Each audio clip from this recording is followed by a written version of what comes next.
wakas at welcome po ulit kayo dito sa aking channel.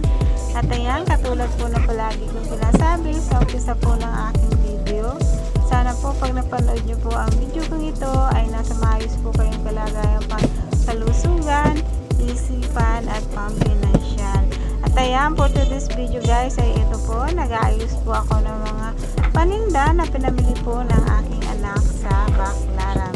Ayan guys, kasi sa totoo lang po ang pamimili po ng aking anak ay pakunti-kunti po na nag-i-stock po ako ng mga school supply para po sa oras po ng pasukan na malapit na po yung pasukan ay meron na po ako mga stock ng school supply. Ayan pa, konti-kunti lang po yung pamili ng anak ko, yung po yun lang pong kaya niyang dalhin o kaya niyang buhatin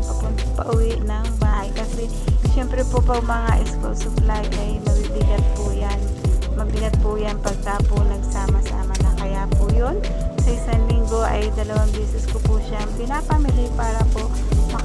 makapag-stock ako ng mga school supply bago po dumating o sumapit ang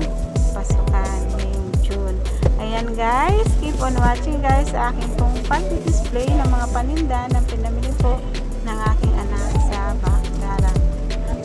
At syempre po, gusto ko pong magpasalamat sa aking pong mga subscribers, sa aking pong mga silent viewer, team survivor, at saka po syempre sa aking pong mga channel member.